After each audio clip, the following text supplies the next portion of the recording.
Yes, ആദ്യം നമ്മൾ മുണ്ടക്കൈ വാർത്തകളിലേക്ക് തന്നെയാണ് പോകുന്നത്. അവിടെ ഇനിയും തിരച്ചിൽ നിർത്തിയിട്ടില്ല, തിരച്ചിൽ തുടരുകയാണ് എന്നുള്ള വാർത്തകൾ തന്നെയാണ്. ഇന്നലെ മൃതദേഹങ്ങളൊന്നും കണ്ടെടുക്കാൻ കഴിഞ്ഞിട്ടില്ല. പക്ഷേ മുണ്ടക്കൈയിലും ചൂരൽമലയിലും ഒക്കെ ഇന്നലെയും പരിശോധനകളൊക്കെ നടത്തിയിരുന്നു, തിരച്ചിലൊക്കെ നടത്തിയിരുന്നു. ഇന്നും അത്തരത്തിലുള്ള പരിശോധനകൾ തുടരുമോ എന്നുള്ള കാര്യമാണ് അറിയേണ്ടത്. എന്തായാലും ദുരന്തമുണ്ടായിട്ട് ഇന്നിപ്പോൾ 9 ദിവസം പിന്നിടുകയാണ്. ഔദ്യോഗികമായി സ്ഥിരീകരിച്ച മരണസംഖ്യ 224 ആയിരിക്കുന്നു.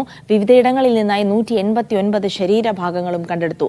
വയനാട്ടിൽ നിന്ന് 148 മൃതദേഹങ്ങളും നിലമ്പൂരിൽ നിന്നും 76 മൃതദേഹങ്ങളുമാണ് ഇതുവരെ ലഭിച്ചത്. ദുരന്ത മേഖലയിൽ നിന്നും 152 പേരെക്കുറിച്ച് ഇനിയും വിവരം ലഭിക്കാനുണ്ട്.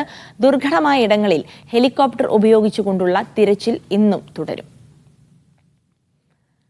യെസ്, നമുക്ക് വിവരങ്ങൾ നൽകാനായി കൽപ്പറ്റയിൽ നിന്ന് മഹേഷ് പോലൂരും ചൂരൽമലയിൽ നിന്ന് ഫൈസൽ നെടുമ്പാലയുമാണ് ചേരുന്നത്. ആദ്യം മഹേഷിലേക്കാണ്.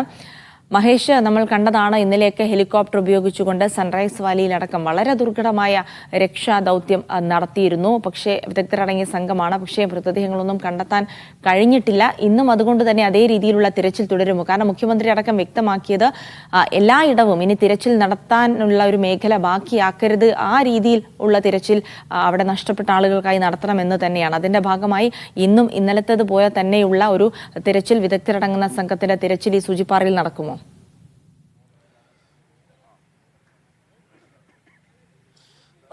ജിൽസി, ഇന്നും തിരച്ചിൽ തുടരും. ഓപ്പറേഷൻ സൺറൈസ് വാലി ഇന്നും ആരംഭിക്കാൻ പോവുകയാണ്. 7:30 തന്നെ കൽപ്പറ്റയിലെ SKMJ സ്കൂൾ ഗ്രൗണ്ടിൽ ഹെലികോപ്റ്റർ എത്തും.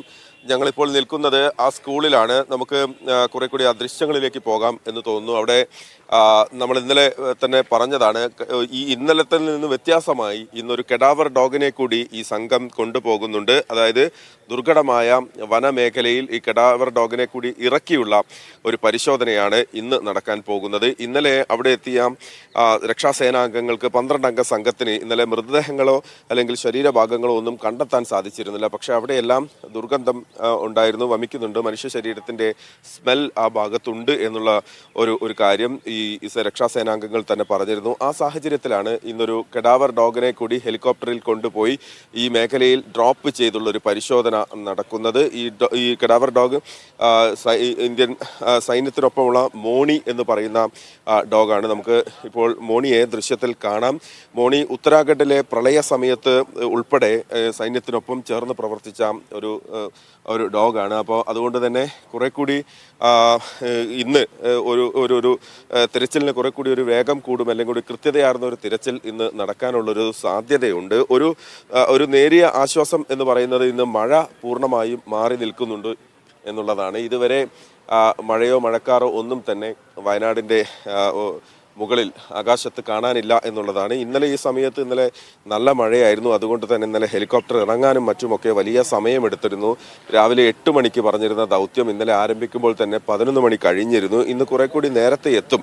7:30 നിലവിൽ പറഞ്ഞിരിക്കുന്ന സമയം. ചെറിയ വ്യത്യാസം ഉണ്ടാകാം, എന്നാൽ പോലും രാവിലെ ഒരു 8 മണിയോടുള്ളിൽ തന്നെ ഈ ദൗത്യം പൂർണ്ണ തോതിൽ ആരംഭിക്കുമെന്നാണ് മനസ്സിലാക്കുന്നത്. ഇന്നലെ ഉണ്ടായിരുന്ന 12 അംഗ സംഘത്തിൽ നേരിയ വ്യത്യാസം, സംഘാംഗങ്ങളിൽ ചെറിയ വ്യത്യാസം ഉണ്ട് എന്നല്ലാതെ എണ്ണത്തിലോ മറ്റും ഒരു വ്യത്യാസവും നിലവിലില്ല.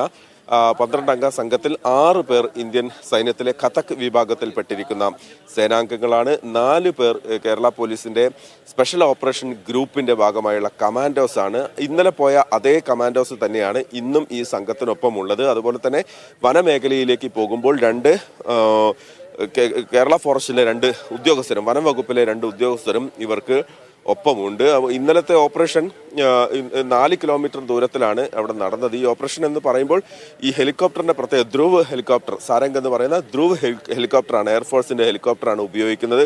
അപ്പോൾ 2 വശത്തും മലനിരകൾ, അതിന് അകത്തേക്ക് ചെന്ന്, അതായത് ഈ ഹെലികോപ്റ്റർ ഇറങ്ങുന്ന സ്ഥലത്തിന്റെ 2 വശത്തും വലിയ ചെങ്കുത്തായ മലനിരകളാണ്. അതിന് താഴ്ഭാഗത്തേക്ക് ഹെലികോപ്റ്റർ താഴ്ന്നിറങ്ങി ഏതാണ്ട് ഒരു 10-15 മീറ്റർ ഉയരത്തിൽ, ഈ ടെറൈനിൽ നിന്ന് ഒരു 20 മീറ്റർ ഉയരത്തിൽ കൊണ്ടുവന്ന് നിർത്തിയ ശേഷം അതിനകത്ത് കയറിയിട്ട് ആ കയറിൽ ബാസ്ക്കറ്റ് ഘടിപ്പിച്ച് അതിലൂടെയാണ് ഈ സംഘങ്ങൾ താഴെ ഇറങ്ങുന്നത്.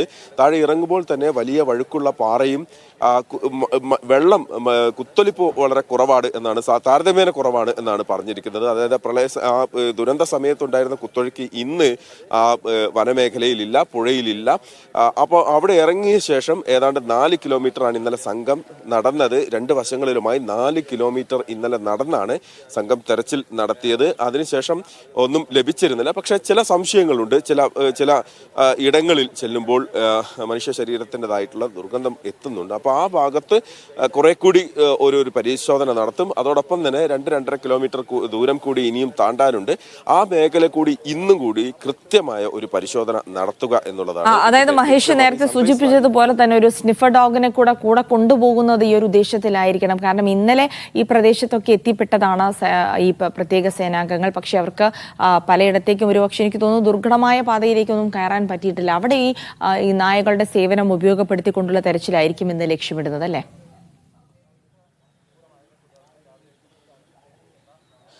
തീർച്ചയായും. അതായത് ഈ കഡാവർ ഡോഗിനെ ഉപയോഗപ്പെടുത്തുന്നത് മനുഷ്യ ശരീരത്തിന്റെ സ്മെല്ല് ഉണ്ടെങ്കിൽ അത് തിരിച്ചറിയുക എന്നുള്ളതാണ്. നമ്മൾ ഈ ഒരു ദൗത്യത്തിൽ അല്ലെങ്കിൽ ഈ ദുരന്തത്തിനിടയിൽ പല കുറി ഈ ആർമിയുടെയും കേരള പോലീസിന്റെയും ഒക്കെ ഡോഗുകളുടെ സേവനം നമ്മൾ കണ്ടതാണ്. പല സ്ഥലത്തും ഈ സ്മെല്ല് പിടിച്ചെടുത്ത് ആ ഭാഗത്ത് തന്നെ കൃത്യമായി നിൽക്കും. അത് നിൽക്കുന്ന സമയത്ത് അവിടെ കുഴിച്ച് നോക്കുക എന്നുള്ളതാണ് ചെയ്യുന്നത്. ഏതാണ്ട് മണ്ണിനടിയിൽ വലിയ ആഴത്തിലുള്ള സ്മെല്ല് പോലും ഈ കഡാവർ ഡോഗുകൾക്ക് പിടിച്ചെടുക്കാനാകും എന്നുള്ളതാണ്. അതാണ് ഇതിൻ്റെ പ്രത്യേകതയും. അപ്പോൾ കണ്ണുകൊണ്ട് കാണാൻ പറ്റാത്ത തരത്തിൽ, ഇപ്പോൾ ഉദാഹരണത്തിന് അവിടെ ആ മേഖലയിൽ വെള്ളം കുറഞ്ഞ സമയത്ത് സാധാരണഗതിയിൽ മൃതദേഹങ്ങൾ ഉണ്ടെങ്കിൽ അത് പാറപ്പുറത്തോ അല്ലെങ്കിൽ മരപ്പൊത്തിലോ അല്ലെങ്കിൽ മരത്തിനോട് ചേർന്ന് കിടക്കുന്ന സ്ഥലത്തോ ഒക്കെ സാധാരണഗതിയിൽ ഉണ്ടാകേണ്ടതാണ്, കണ്ണുകൊണ്ട് കാണേണ്ടതാണ്. അങ്ങനെ ഒരു കാഴ്ച ഇല്ലാത്ത സമയത്ത് തന്നെ നമുക്കറിയാം ഏതാണ്ട് 152-ലധികം ആളുകൾ ഇപ്പോഴും കാണാമറിയത്താണ്. അവരെവിടെയാണ് എന്നുള്ളത്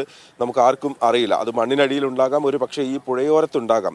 ഏതാണ്ട് ഒരു 6 കിലോമീറ്റർ വരുന്ന ദൂരമാണ് വളരെ ഡീപ്പ് ഫോറസ്റ്റ് ഏരിയയിൽ അല്ലെങ്കിൽ നമുക്ക് കടന്നു ചെന്നെത്താൻ പറ്റാത്ത മേഖലയിൽ, സാധാരണഗതിയിൽ കടന്നു ചെന്നെത്താൻ പറ്റാത്ത മേഖലയുള്ളത്. ആ മേഖല കേന്ദ്രീകരിച്ചുള്ള ഒരു തിരച്ചിലാണ് നടക്കുന്നത്. ഇതിൽ പ്രധാനപ്പെട്ട കാര്യം ഈ സൂചിപ്പാറ വെള്ളച്ചാട്ടത്തിന്റെ 3ാം വെള്ളച്ചാട്ടം അവിടെ എത്തുമ്പോഴേക്കും ശരീരഭാഗങ്ങൾ ലഭിക്കുന്നു എന്ന് പറയുന്നത് തന്നെ ഈ ആദ്യ വെള്ളച്ചാട്ടത്തിൽ നിന്ന് താഴേക്ക് പതിച്ചു കഴിഞ്ഞാൽ തന്നെ ഈ ശരീരം ചിന്നിച്ചിതറുന്ന അവസ്ഥയുണ്ടാകും. 2ാമത്തെയും 3ാമത്തെയും വെള്ളച്ചാട്ടം കഴിയുമ്പോൾ പൂർണ്ണ തോതിൽ അത് ശരീരഭാഗങ്ങളായി മാറിയിട്ടുണ്ടാകും. അങ്ങനെ വരുന്ന ഒരു ഭാഗങ്ങളാണ് ഇപ്പോൾ പോത്തുകൽ ഉൾപ്പെടെയുള്ള സ്ഥലങ്ങളിൽ നിന്ന് ലഭിച്ചത്. അതുകൊണ്ട് തന്നെ ഈ മേഖലയിൽ മൃതദേഹങ്ങളായിട്ട് ലഭിക്കാനുള്ള സാധ്യത ഒരു പക്ഷേ വളരെ വിരളമാകും.